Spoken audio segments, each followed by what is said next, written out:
Welcome back to the Athletes to Visionaries podcast, where we bring you thought leaders, game changers, and subject matter experts to help you navigate modern day sports and all of what's in between. Today, we have a really special subject matter guest expert. This person did not play basketball per se, but when it comes to communication, this is his jam.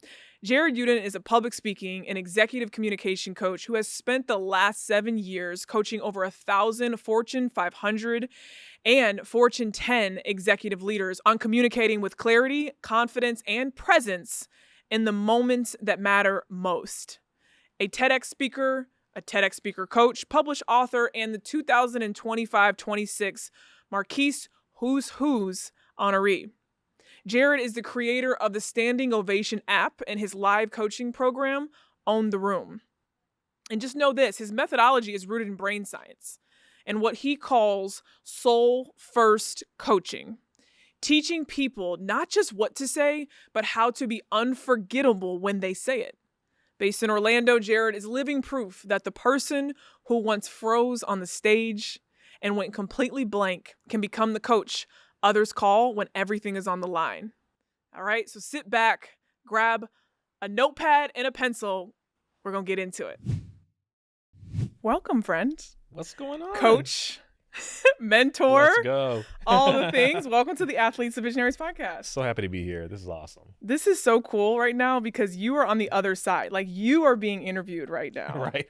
You're Exactly. so used to like being the interviewer, being the host, moderator, coach. Behind the scenes, just working with them on that 95% preparation so they can do the 5% delivery. This is cool. Yeah. No, I think our guests are they're in for such a treat today.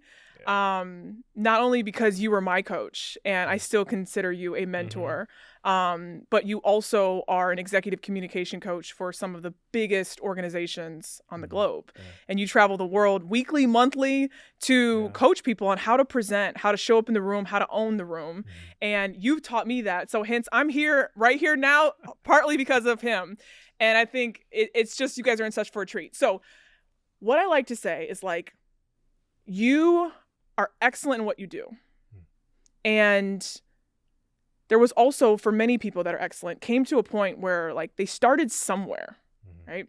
So take us back to how this journey to becoming an executive communication coach started. And like, what was your vision? Did you have one then? Yeah, the way I got here, Morgan, okay, first of all, this is so cool just to see how far you have come. I mean, you have just skyrocketed from, graduating, being an athlete, but then also kind of going back and saying, you know what, let me develop myself and let me pull the girls along with me. And now you're this thought leader. It's just so cool to see your process, and your voice is so needed for this generation. So many, I think, women, girls are just lost between that transition of graduating, they're no longer in the spotlight, and now they're having to find a place in the world and a body that'll accept the organ. And so many of them are just lost, but you are such this beacon, this bastion, this guiding light for them. And so I'm just so proud of what you're doing. And to answer your question, I don't think either of us really planned on being where we are. Yeah. I think both of us started off with a dream of, hey, I'm going to become something, but God steps in, and then we transition to being something bigger and something that's bigger than us. And so for me, I'll just say, yeah, I'm an executive communication coach, and I'm pinching myself on days where I'm, on the 120th floor of the executive suite of one of the biggest companies in the world, getting ready to coach a CFO or a CEO right before they go before Congress and have to say what they've got to say. It's me. I'm the linchpin that helps them to say what they're going to say, that keeps the stock market intact. It's like, holy crap, who am I? Yes. Is how did we get here? And so, but where it started for me, I'll take it all the way back to the first grade. I always had a love for words and reading out loud. I don't know what that is at that age, but I'll just say in first grade, we had, when it came time for reading, the teacher would kind of go around the classroom and have each student read one paragraph of the book out loud. And that was my favorite time of the day. Wasn't good at math, wasn't good at science, wasn't good at all those other, but reading out loud, that was my jam. You were like this? That's like me. Yep. And I'm so grateful for that, that teacher, Mrs. Timlin, that's her name. She it would come to me and I would read the paragraph out loud, and then she would let me keep reading. And before you know it, we were on page 2, 3, 4. And she would just look at me and smile. And she was like, okay, I know he needs to do this, so let me just let him do his thing.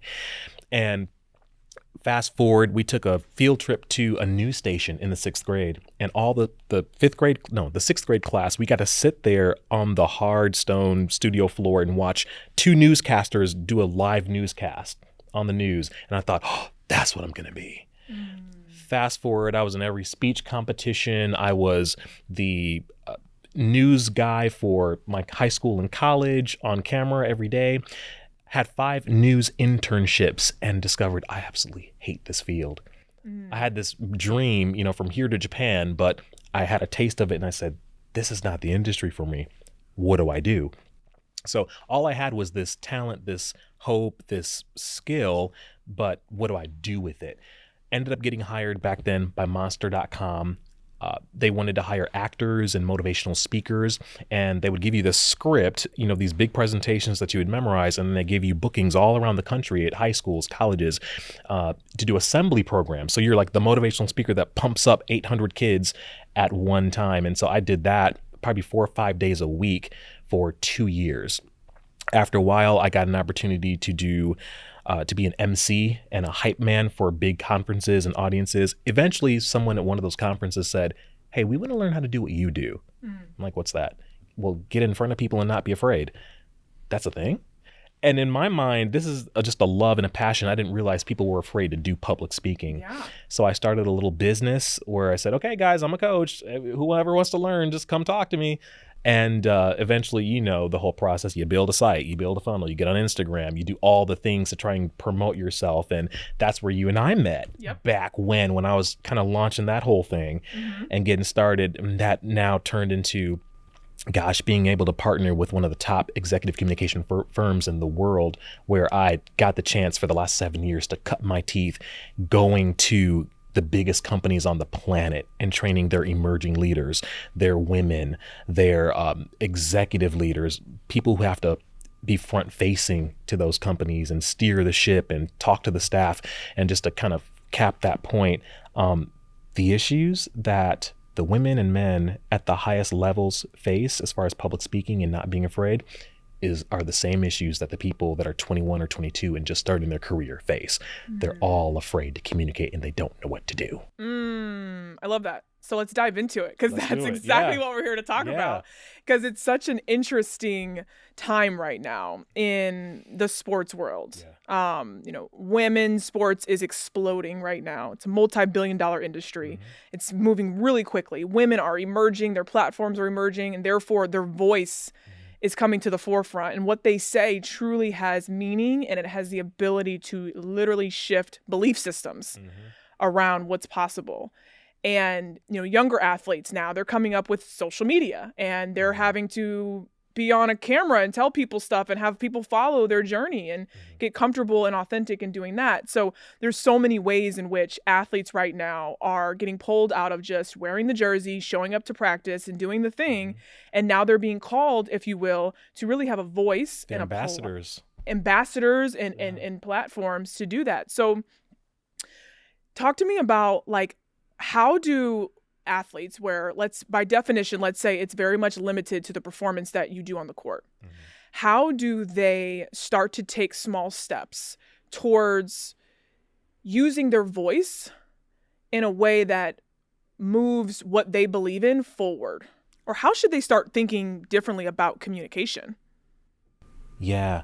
And so I want to go to the foundations here too. Yes. Every time we speak, we have an opportunity. It's to influence, to persuade, to motivate. And what's different about the athletes versus, people who are just starting fresh and new inside of an organization or getting a job, for example, the athlete probably already has a high level of credibility already. Hey, there's a reason we're listening to you. There's a reason you're an ambassador. There's a reason you're being called forward, because you have an inside look into what this organization is like and what it's like behind the scenes. We want to hear from you, because whatever you say is already credible. It's the authentic perspective. So I think the credibility is there. The listening ear is already there. But one thing I learned early on, Morgan, my first ever public speaking coach, one thing he taught me, he said, you can be an A-list celebrity and show up to the big conference or the big stage and everyone is gawking because you're a celebrity. But people only care, that audience, they only care for about 5 minutes that you're a celebrity. After that, you had better have something to say. And it better be good. And it better be about my care-abouts. And because audiences are selfish, they want you to make what you have to say all about them. We're just wired that way. Yeah. People walk in with these filters of what's in it for me? And is this person kind of building common ground with me? Yeah. So I would say to the athlete who has a platform now, who has sort of borrowed credibility now to be able to say something, have a voice and influence, what I would say, if you've got something that you're trying to move forward, think about the person on the other side of that camera who's watching and listening, and think first, what do they care about? What's really keeping them up at night? You know, what are they facing? What do they value? What's on their hearts and minds? Let me meet them there first. So what I would say is talk about that to that person first. So when you look in that camera, okay, you've got an agenda already. You've got something you're trying to promote, push, and get them to believe and do. But before I get there, let me just talk to the person on the other side of that. So if that person is, for example, if I'm this athlete, and this person is Morgan on the other side as one of 50,000 that might see this video, what I might say to Morgan first is, hey, listen, camera on. I'm one of the athletes here who's going to be graduating in a few months, and I know I've only got so much time left to make an impact and an influence. And I would just like to speak to all of the coaches out there, the people who have gone before me that are out there. Hey, we need direction. We need guidance. We need to understand and figure out who we are. So this is an all call to those who have gone before me. Reach out, talk to us. We need your voice too. Having said that, let me tell you about blah, blah, blah, blah, blah. Yes. Okay. Yes. So what I'm getting at is talk to the heart of the person who's listening first, because that's the only way you're going to purchase listening, so that you can then inject what you want to say and your cause and your thing that you want to push forward. Because if I'm watching this, I'm not listening until you communicate with me first about what I care about first. Yeah. And I don't know if the listeners know, but I'm going to tell them, like, this is what you're sharing with me. This is a real framework that I have actually put and you coached me on when you coached me on my first big keynote, where I was making my 5 figures, and I was on there, like, I was talking to about 200 coaches, and we were at a coffee shop, and, you know, I wanted to just get to the meat. And you're like, Morgan, we got to back up. What are they feeling? Where are they coming from? What might be the emotions that they're having as they sit down with you? Is your keynote in the morning? Is it in the afternoon? Do they have coffee, or they just finish up lunch? Like, are they tired from all of the other presentations they had? Or like, what makes you unique, you know? And so you asked me all these questions, and I'm not going to lie, like, I kind of hated going there. So I was like, who cares what they think? Everyone does, yeah. You know what I mean? But it truly was the difference maker and the shifter of the room coming in and going, okay, like, another speaker that's going to talk to us for an hour, to everyone leaning up. That's it. Sitting forward, notes and pen and paper, like, oh, she's going to really bring us through an experience. This is a real presentation. This is not just someone throwing their story at the wall. And so 100% is focusing on the heart of the person that you're you're talking to. And that's the hardest place for people to live.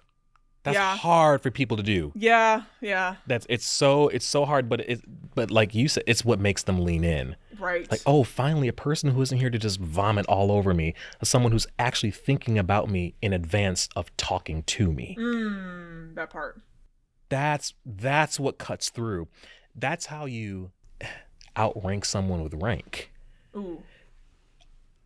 I learned this lesson organically, then I learned it philosophically. I remember, and not to make it about me here, but I just remember. It is about you, though, this time. It's about you. I just remember years ago, and I know I shared this with you. I'll share it with all our people. Yeah. I remember when I first graduated college, and I competed in a speech competition for the NAACP. Ford Motor Company in Detroit. They were doing this huge thing. Obama was still campaigning, and I did a speech competition.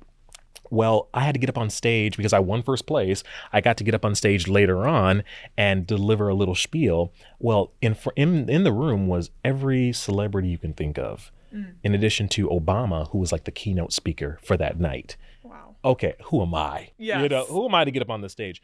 And so, but what I did, and this is when my platform began to go from, it was called From Stage Fright to Standing Ovation, because it was, how do you go from stage fright in a room where you're unknown, everyone else has a bigger platform, no one's thinking about you, but you have to come before, the A-lister that's about to hit the stage. And what I did is I spent probably 60 seconds just talking to the audience about where they were. And one thing, the only audience analysis that I had that day was I knew everyone that showed up that day had to deal with no valet. It was raining outside, and parking. We had probably the worst parking attendant ever. She was mean. She was horrible. Everyone had a bad experience and a bad taste in their mouth. So when I walked into the room and walked up on stage in front of 400 people, I just made 5 jokes about how we all just experienced the mean parking attendant lady that wouldn't give us our tickets. Everyone laughed so hard for 60 seconds. And that was the only audience analysis I needed. They absorbed everything else I said for the next 5 minutes, and I got a standing ovation. No one else that night got a standing ovation. Read between the lines. Right. Good coaches should do this all the time, right?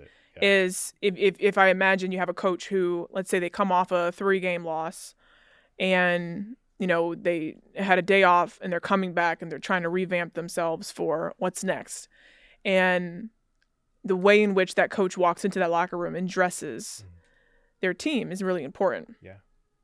And the way in which they consider where their team is at is the audience analysis that you're sharing, right? And like that purchase listening. It's like, how do you get them to buy in, right? So for coaches that are struggling with this, where they're like, my team just won't lean in. Like they won't, they won't buy into the mission of the team and the culture that I'm building. And we keep coming back to the same roadblocks. What could be missing, or what about their approach could be wrong? Yeah. Gosh, it's the same thing. Yeah. It's the analysis. It's the good news about that coach is they're not working with a borrowed audience. They've got a shot to do this tomorrow, next week, the week after. They're coming back to the same group. And what I'm willing to bet is that coach knows their players better than anyone else. Right. Use that to your advantage, coach. Yeah. That's what I'm going to say. The coaches, they know, they have this information. They get all the gossip. They know what's happening in school. Some of them, they're just concerned, hey, I graduate in 3 months, and what on earth am I going to do? Whatever that is, those core care abouts, take that. I say, take a giant chart like you and I did a long time ago, write down in all these categories, every single thing they care about, that they're worried about, that's keeping them up at night, what's got their hair on fire right now. And we may think it's a lower level issue, like, oh, I don't have a boyfriend or a girlfriend or whatever. We may think that that's dumb. You're not going to have these friends in 10 years anyway. But write that down. You got to meet them there. That's what they care about. Yeah. That's what's going to turn them on and ignite them to do. Even if you don't agree with their perspective, all you got to do is acknowledge their perspective. That's all you got to do. Acknowledgement is not agreement. Maybe they didn't agree with a call that you made last week. Yeah.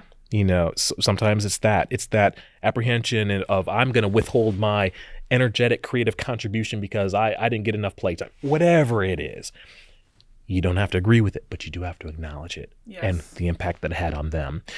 I'm telling you, the magic is simple. You just do a little bit of that. You've got someone that's on your side. Right. You can influence them. Right. But so often what we see is just the dictatorship of, look, this is what's going on. This is how it is. Get in line and march to these orders. Yep. You can't meet them there. Yeah. They're not there. They're not there. No.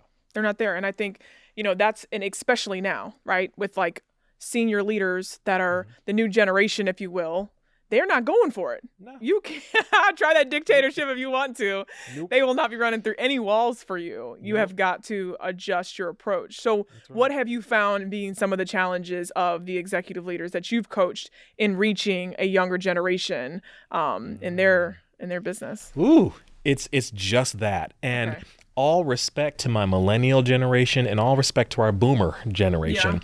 Because, my parents and grandparents, they're all part of that, that boomer generation where it's, strong work ethic, but it's more so you do as you're told, you sit down and shut up and you pay your dues. Yeah. And that's it. Who cares how you feel? Yeah. Well, problem is people are coming with feelings. They're driven by feelings. Yes. And so what I find is, and how that turns out is, we got a generation who are in charge in these organizations, 50 and up, who end up saying, well, Gen Y or Gen Alpha, they're so intractable. They're impossible. They don't want to work. They don't want to do anything. They're selfish. No, that's not really it. They've been raised differently. They're a part of a different culture. They want to work hard. But what I find with them is they want to give themselves to an organization, not that's going to pay them the most money, but to leaders who see them and acknowledge them. That's what it is. It's the same thing in the locker room with the coach that has to motivate their players as the executive or the director who has to onboard this new generation of workers. They just want to be acknowledged. Yes. They want... I think there was a statistic or a study. I think Simon Sinek was one of the main people that did this.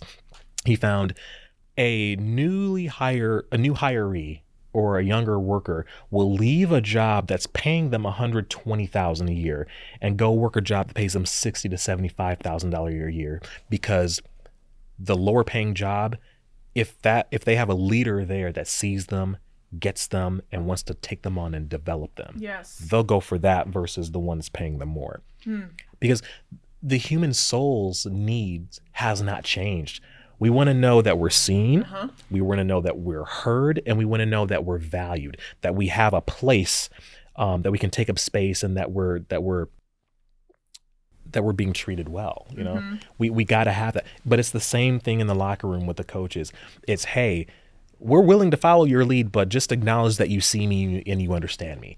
Give me some of that language. Yes. And that's why, gosh, before I get in this room of 200 coaches, I got to first acknowledge where they are. And so it's not, hey, everyone, thanks for coming today. What I want to talk to you about is slide number 1. No, it's not that. You know that. Yes. It's, hey, everyone, I just want to, before we get started, I just want to appreciate and acknowledge you for taking the time away from your families and getting on planes just to show up to have this conversation. I recognize a lot of you are dealing with so much burnout right now, from pressure from the school to have a winning team, contracts on the line, players that are intractable that you just can't seem to get through to, and you see their potential. And then you just live there in that space for a couple of minutes. Of course they leaned in. They're eating that up because you're talking to them about their world. Yes. You don't even have to have the answers. Yes. That's what's cool about this approach. All you got to do is acknowledge where they are. Yeah. And you've kind of won them over. Yeah, no, that's so good. It's so good. It does. It helps them lean in and working through just like the framework of being an effective communicator. It's not inauthentic because you're acknowledging someone, but ultimately, like, the power of communication is saying, how can this be influence and how can we move behavior? And if you think of it like that, it's like, there's real frameworks to how you move behavior. It makes me also think about what coaches and athletes kind of get challenged with. And there's a lot of conversation. It's like, there's vocal communication, but then there's like the nonverbal communication. How important is body language in your communication? It's everything. Yeah. My first coach taught me you've got a deaf audience and you've got a blind audience. You got to perform for both. Ooh. So the visual, I'll blend the visual and the vocal for a second. I can't say, hey everyone, I'm excited to be here today. What I'm giving you is not excited. Yes. I gotta. So, hey, I'm excited to be here today. Yeah. So that visual is speaking too. And even if you're on a Zoom screen leading a meeting or whatever, that's really precious real estate. But what you put in that box, we're watching. So if the verbal doesn't match, if the visual doesn't match the verbal, then it's an inauthentic message. Yeah. So it's so key. If I'm sitting back with my arms folded, I might be apprehensive. I might also just be pensive and thinking, but this still speaks. It says something. Yes. All of it matters. So the visual has to match the verbal. the visual has to match the verbal. And now like so much athletes are just in these spaces where it's like everywhere they go, people recognize them. They know them, right? People walk up to them. And, sometimes, you just want to kind of roll out of bed and throw on whatever, you want to and just kind of hit the street, if you will. But now with like social media, cameras, etc. So like, I always say it's always very nice to just kind of have like a resting smile and good eye contact will go a long way despite, all the energies that are coming towards you. But like, what are some like small things that are very like everyday applicable in order to like maintain the presence that you are a leader of your university, you are a leader of, the city that you are playing in or your school. Athletes have a charmed existence, if you will, where they're looked at like, oh my gosh, you're an athlete. And you're in your side, you might just feel like, no, I'm just a person and I play this game called basketball or soccer or what have you. So what are some small things that like every day before they walk out the door, they should put on for that role? Yeah, I think, gosh, and that's such a nuanced discussion because, Morgan, that life is so short-lived too. It has a shelf life, especially if you're in school.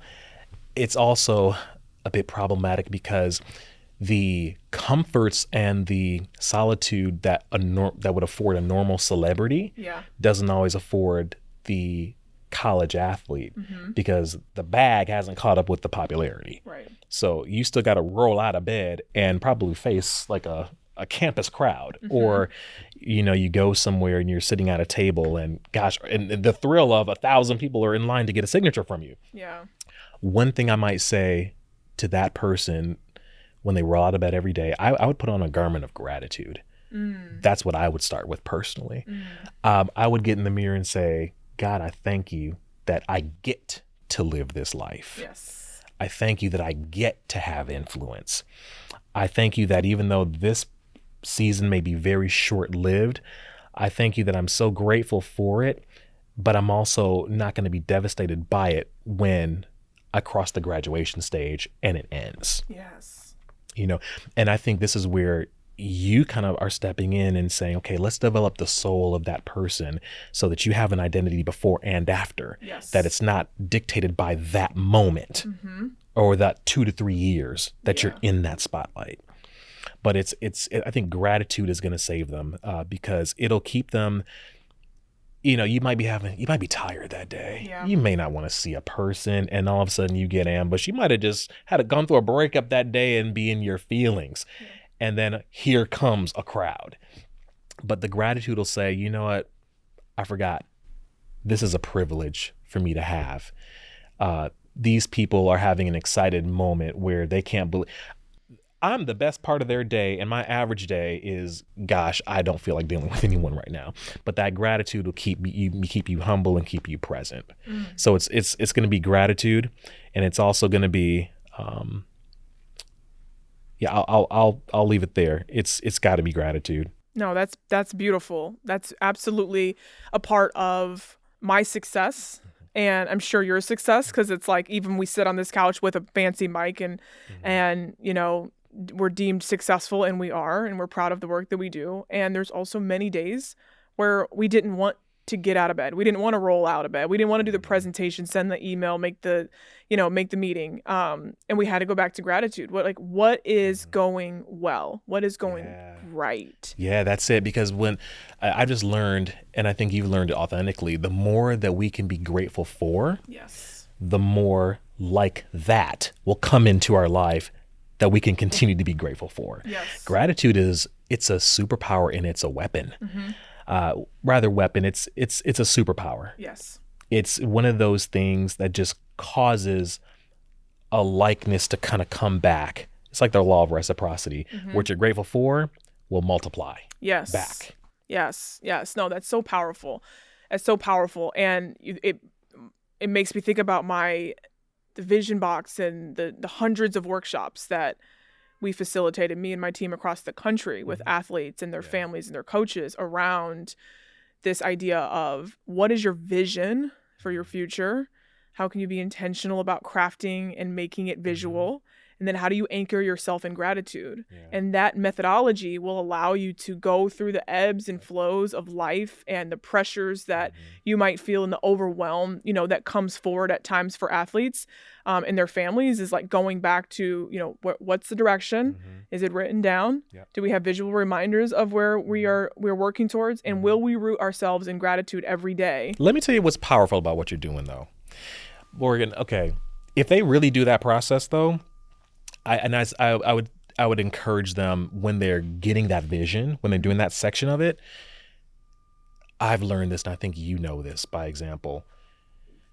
Get a vision that's just a little bit bigger than you, so that when you get it and when you start to see it happen for you through your process, because your process gets it there, when they start seeing it unfold, it should scare you just a little bit. Yeah. And that'll keep you in a place of such gratitude and humility. Yes. Because it's like, whoa, God, I didn't know you were getting ready to give me something this big. Holy crap. Okay, this is outside of my realm of pride. Like this is so big, it's kind of humbling me. Yeah. And that puts you on the right track of gratitude. Let me keep my vision in front of me. Let me keep skilling myself up. But I think that's where we're supposed to be. Yes. You know, not on the thing that we know we can kind of get so we can floss and so we can front. No, the thing that's going to go for the vision that's so big that it actually scares you into going after it, but it'll humble you when you get it. And it's like for athletes and families, it's like, okay, the vision is to go to college or to get schooling paid for and play pro, right? It's like almost very limited. And it's like, well, when you do that, or when you accomplish that thing, like what happens to the people around you, you know, like, or when you have the financial resources, how do you allocate those to help other people? Like the one step further is what I'm hearing you say. Is like, how do we go one step further in ensuring the impact is like bigger than just you and your accomplishments? That's it. One of my coaches taught me, make $1 million look small. Yeah. So in other words, okay, let me back up a little bit here. To your note about what is the money for? Instead of saying, oh, I want to get rich, or I want $1 million, or I want $2 million. Okay, that's great. No, money comes to those who have a vision and a plan for it. Facts. So if you want $1 million or 100,000 or 500,000 or whatever the amount is, you want it to come to you fast, get a vision for it. In other words, what are you going to do when you have it? What is it for? Allocate every dollar. Yeah, there's some of it is going to be for you to enjoy, buy some stuff that you want, but what else are you going to do? What's it going to mean to you when you have it? Who are you going to become when you have it? What causes are you going to give to support? Like actually have a calendar, put a calendar on your vision board and say, on May 29th, 2026, when I walk into my $100,000 day or contract, I'm going to give to this cause, this person, support this work over here, and enjoy it like this. You will notice things coming faster and faster and faster because there's a vision for it. Money is attracted to those who have a plan. It just is. I never knew that money was spiritual, Morgan. Yes. It really is. Yes. It comes to those with a plan. And gosh, not to point out your crew here, but this studio here. Yeah. This would not have happened unless they said, you know what? We have a vision for this first. Yeah. We know what we want to create, and then the resources come to get it done. But it starts with a vision. It doesn't start with money. It starts with vision. So for anyone out there who, you know, you've got a vision board, you got a plan, make sure you have a plan first of what you want to do with the resources you say you want. Because so often people's goal is, oh, I just want to have money just to have it. Well, that's not good enough. Yeah. You're not going to keep it, and it's not going to come to you as quickly. And when you get it, you're going to hold on to it like this, and that's not the purpose of a life. Right. Have a vision. The vision has to come first. Yes. It's got to come first. When you have it, then all the resources and the favor and the open doors and the opportunities, then those come. Yes. Yes. You have to love it. It's so spot on. And let's take that a step further now, right? So you have the vision, and you cast the vision. You can see it in your head. I mean, you've spoken on TED Talks, you've spoken to thousands and thousands of people and audiences. You are an incredible thought leader around communication and highly sought after. How do you prepare to take the stage? How do you set the right vision and energy for the audience? And I know we talked a little bit about like the preparation with the audience analysis, but like, how do you actually prepare yourself? Because athletes, they prepare themselves to perform too, right? Yeah. Right? Whether it's a certain music they listen to or a certain warm-up routine or whatnot. What's yours? Yeah. Oh, I love this question. I really do. It's my 95-5 rule, which is, hey, 95% is preparation. Only 5% is actually delivery. So I'll just give an example of a conference that I spoke at last year. It was a big stage, about 300 something people in the room. And these are entrepreneurs, these are women, these are people coming in from all different countries. Yeah. And so I know that I can be a cool hype guy on stage. I can, get everyone excited, but I'm going to do a better job if I know something about them first. There's no way I can know about 300 something people before they show up. Yeah. So what I'm going to do is if the event starts at 1 o'clock in the afternoon, I'm there at 9 a.m. sitting in the hallway waiting on the first person to show up. And as they come, I'm high-fiving, I'm having hugs with people. I'm asking them questions like, oh my gosh, tell me about yourself. Where you come from? What are you hoping to achieve today? What are you expecting to get out of this? Was there anything that you went through? I'm just thinking, I'm thinking of all this. And so often what I'll get is, oh my gosh, something just told me in the middle of the night, buy this ticket and come to this event because gosh, I'm 50 years old and I still don't know what I want to be when I grow up. Yes. Or I got on a plane, but they lost my luggage and I'm stressed. I haven't had any sleep, but I'm excited to be here. Why? Tell me more. Why are you excited to be here? What are you hoping to get? And so I'm having at least 30, 40 of these conversations. So the first thing I say when I get up on stage, it's not, hey, everyone, welcome to the blah, blah, blah. Turn off your phone. It's not that. It's, hey, I know so many of you came here today hoping for an answer. I know so many of you showed up today. The airline lost your luggage and so many things were trying to get in the way of you showing up, but you showed up and we know that's half the battle. I know some of you are past 50 and still don't know what you want to be when you grow up, but I'm here to tell you you're in a divine room where all those answers are about to come, and everyone just starts screaming. Yes. Because that's them. I'm so convinced, Morgan, and this is brain science, but I'm so convinced that the only way to have influence with anybody, I got to know something about them first. And I've got to authentically meet them there and talk about what matters to them first. Then I can tell them what I need to tell them. Yes. And that's how I prepare. Yeah. On the practical side of things, I try not to drink coffee before I talk. I love coffee. I have at least 3 cups a day, but I can't be dry before I get there. That's just it. The other thing is I try not to wear this is practical, but I try not to wear any cologne. And ladies, perfume, because certain ones, they have drying agents in them and they can strip your vocals and your voice will get dry. So I try not to do that. I do try and do some sort of push-ups or a little exercising, a little stretching just to get the adrenaline going a bit. You need a little bit of that stress to be able to perform. More than anything, if I am in a meeting, for example, and it's high stakes, a boardroom, and this is what I teach other people to do. If you're walking into a room and it's like, gosh, I don't know what they're thinking and everyone seems a little apprehensive, but I got to deliver a presentation or a thought, I'll open up the room and I'll just say, hey, everyone, hey, thanks so much for showing up today to talk about X insert topic. Before we get started and before we do anything, though, I just want to go around the room and do a level set on what would you like to make sure you get out of this meeting? Or what would be important for you? And I'll just one by one go around the room and let them talk. Yes. And as they're talking, I'm writing with my hand. Yeah.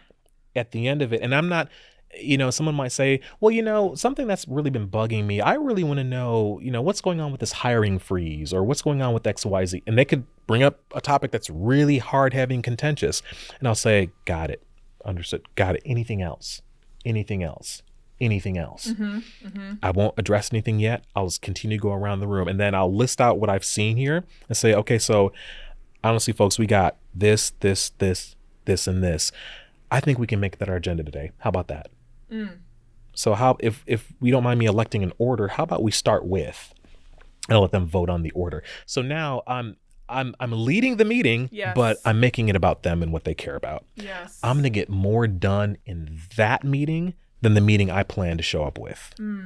Because that's just my methodology. It's make it about them. And so often we're so ambitious. We want to show up and get so much done in one conversation. You may not get a bunch of stuff. You may get one thing done in that conversation.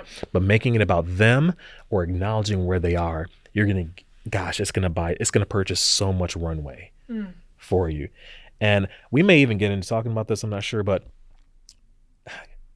I'm turning a corner here.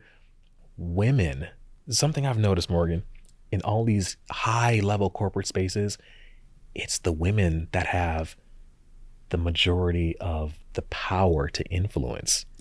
It's not the men. I don't know if you've noticed that, but I'm like, but one thing that kind of gets to me is, and as I coach women too in these spaces, they don't know that they have the power in those spaces. And the reason I just jump in and say that now is because when it comes to that analysis, when it comes to speaking to the heart and the emotion and the concerns of the people that are under your custody of care, women are just better at it. You are, because you have this ability to dial in on the human heart and soul, just in such a natural and authentic way that men are just a little deficient at. But so many women that I notice in these organizations, they're afraid to go there. They're afraid to just be that authentic part of themselves, obviously dialed in and structured. Right. But the women have the advantage. I just want to say that women entering into the marketplace, entering into the workforce, you've got the advantage. Yes. You really do. I just want women to realize that. Yeah. No, there's so many times when I've been in boardrooms and predominantly males, and there's something that I'm like, I really want to say, and my stomach absolutely tightens up. It's like a whole knot. And I'm just like looking around. I'm like, oh my God, am I going to say this right? Am I going to stutter over my words? Like, is it going to come out clear? Do I even make sense? Like, my mind literally goes on a million different tracks of like why I should not speak it. And then there is just like something in me that I go through this framework, which is own, right? So it's like observe what's coming up, all the doubt that's coming up, and just observe it. Like, oh, it's here. Like, there's no reason why I can't speak right now. But I'm observing that my mind is telling me and coming up with all these narratives why I should not speak up. Then I go work the facts. Why am I even in this room in the first place? I've accomplished this. I'm supposed to be here, not just because I'm liked, but because I'm credible. And then it's forward movement, navigate forward, like just move it forward. You might mess up. Navigate means, hey, you might say something, there's a little pushback. That's okay. Be receptive. Then let's try this angle because maybe it didn't land, right? And I think, to your point, it's like women have this very natural ability of emotional intelligence and really being able to read a room and understanding when something's heightened, when someone's ego is a little bit too much, when this person's passive, when this person's going to make his or her point no matter what, it's going to be right, and like knowing how to manage those personalities, and then where your voice comes in and how to kind of bring people together. Because I think a lot of women, women that communicate and are leaders, know at the end of the day, the goal is for all of us to be on a similar page. We may go on a couple of different paths here of disagreement, but at the end, we all want to come back to a common goal. That's right. And all great teams are like that. It's like, how can we get back to the common goal in one way or another? And I absolutely love that. And what I hear you doing is being a leader in those spaces. That's what the best leaders do. The facts aren't going to go away. What you're feeling is not going to go away. Right. But you owe it to the room that you're in and to the people that are under your custody of care to show up and to say it. More often than not, I found that people, they just want to be a part of the experience. They want to hear what you've got to say. And in those rooms, I'll bring up something else. You said, I want to say this idea, but should I? I don't know. So another pain point that I find for women is someone else in the room will bring up her idea that you just said 5 minutes ago. And you're like, that was my idea. What? And so often I find what happens though is in the process of trying to navigate the end part, it's not that they didn't hear the idea. They forgot that you said it. It's because so often I find that idea is buried under too many words that the brain of the listeners didn't have time to process that thought. Yeah. So it's there in their subconscious, but they don't remember that it came from you. Right. So when someone else brings it up, they legitimately thought it was their idea because it's sitting there. You planted it. They just didn't realize, oh, Morgan just brought this up 5 minutes ago. They're like, what, you did? Huh? And so that's what I find, because women, you guys have, I mean, just like anyone else, you have a lot of great ideas, and this happens with men too, but I find that in the process of navigating, there are too many words. Okay, so tell us, how do we reduce our words? Yeah. I want to know, because I can actually resonate with that. I do. Yeah. I struggle with this too. Yeah. Because I use words to find my way to my point. Yes. Here's what I would say. Listen, think, then speak. And here's the think part. We've got to find a way to make the chapter a chapter title. Find a way to make the book a book title. So here's what I mean. If I have a page of information that I know I want to say, what's the title to that page? What's the headline? Which is one pithy, clear phrase that encapsulates the message to this page. So the page can, for example, it can be, well, we spent the last 45 hours discussing a solution that we think is the best path forward, and it's backed by this research and XYZ. I don't need to say all that. I can just say, we've identified a strong path forward. That's the title to the page. Yes. So this is what I would do. Anytime we're ready to speak up in a meeting or deliver a part of a presentation, and this is how you reduce, you'll show up to a speaking event, you'll have 30 minutes and someone runs over on their time, and now you only got 10 minutes. Yeah. You still got 30 minutes of content to deliver. This is how you do it. You take your presentation and say, okay, how do I make that story a paragraph? How do I make this 3 pages 5 strong lines? And it's think in headlines. That's what we do. Pull out blogs, pull out magazines, newspapers. Just read the headlines first. Or read the article and then go back, wait, what was the headline? Ah, got it. It rewires the brain. This is one of those leadership, it's a crowning jewel in your leadership. Do you start with the headline? Or is that just in your head, there's the headline? In my head is the headline. Okay. Well, of course, now the human brain is going to say, oh, I got all the stuff I want to say. But here's where you can trick your brain. You can say to yourself, this is the prompt. I say all of that to say, boom. Then your brain will generate the headline. Okay. Or what I really want to raise to everyone's awareness through saying all that is, boom. Then your head will generate the headline. So what I'd say is, and if you find yourself talking, you're like, ooh, I'm talking, I need to land the plane. Pause. But what I really mean to raise to your awareness is, this is the path forward. Yeah. Bang. That was the headline. Okay. They'll remember that even after all that talking. Yeah. And if you've dropped the idea, sandwich it in between a bunch of talking, just bring it up at the end, and you bring it up in the form of a pause, headline, pause. Yeah. That pause gives the brains of the listeners signal, oh, let me record what she's getting ready to say next. Question. Yeah. I'm thinking about early in my career in using my voice, and my brain remembers the time in which people would cut me off. They would intersect before my thought was finished. And it built up this thinking around, no one's listening to me. They're just trying to make me to hurry up and get my thought done. So therefore I rush my thoughts or, whatnot. What should one do when someone cuts them off in the middle of their thought? Yeah. Reset. Listen to what they're saying, because when someone cuts you off, what they're getting ready to do, what they're actually doing is realigning you to what's important to them. That's typically what's happening.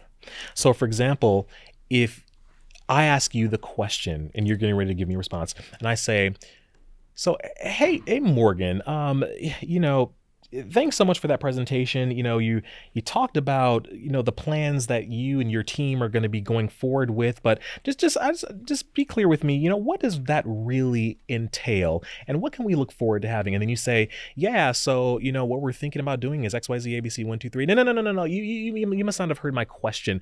Are you going to pay for the funerals for all the people that died in the oil spill? I'm talking about a company example, Yes, right? yeah. And so what I'm doing, even though I'm coming back and I'm cutting you off, what I'm trying to say is, oh, no, you must not have understood what's important here. Yeah. And I'm trying to say, tell me, like, talk to me in a way that honors you understand what I'm trying to say. That's really all that is. And so when they do that, here's what you do. Pause and just listen and then get curious. Here's what this is like a Q&A dialogue model. So if someone cuts you off, and listen, that's number one, listen, and then just get curious. I might ask a question back. I'll say, okay, thank you for realigning me and setting that expectation. Okay, and based on what I heard, is XYZ the fact? Or let me just test my thinking here, okay, with you, Morgan. Are you trying to tell me, or are you trying to raise a concern around? So just test your understanding with them. That's an acknowledgement. That says, okay, thank you for realigning me to what you need to hear. Would it be good for me to share with you then blank? Yeah. Yes? Okay. Then you go on and finish talking. Now you've signaled to them, I get what's important to you. Yeah. Thank you for realigning me. Now let me just give you what's important to you. So then anything you say next, they're going to feel like, okay, I'll listen, because now she understands what's important, what I need to hear. That's where I would go with it. Okay. That's such a great professional way to approach it. And it's, gosh, we need to study that, like write that framework down and be like, okay, this is how you kind of insert it. And my mind also was going to, like, in personal life, just like relationships with families and friends and regular, people that just kind of come in and step in. And what I've started doing that I noticed a change was I just keep talking. I don't stop. And then oh no, it's okay. Family's different. Not exactly right. No, professionally, 100%, because there's something, depending on the status of everyone that's sitting at the table, right? But like personally, I just keep talking and I finish my thought. And like, as I'm talking and they're trying to talk, and then they eventually realize that she's not going to stop talking. So I better stop because she's saying something and I can't start my thought until she's done with her thought. And it's just given me a little bit more like autonomy over time of being like, I'm going to finish my thought. And then I am more than happy to hear your response after you hear what I'm done saying. And that's just like more on the personal side, but the professional side, I think there's certainly ways like to reframe what you're saying and realign what you're saying. And through those frameworks that you just shared, those are so good. And in family too, I'll say is that's a whole different dynamic. Yeah. And I also hear you fighting for your power. And I hear you fighting for a position and the right to have a voice. Yeah. I do hear that there. And no matter what you were saying in those moments with family, it sent a message. It sent a message that said, hey, I am going to be respected. Yeah. That's the message that sent. And I've been in plenty of those situations before. And I also know that, gosh, they're respecting me, but what they're also not doing is really, truly listening to me. Yeah. And so those are those situations where, gosh, how do we have respect but also have influence in those scenarios? How do we do conflict? And there are frameworks for doing that, but if I'm in a situation with family or professionals or friends and I know we've got to discuss something heavy. And we know there are landmines somewhere under the sand.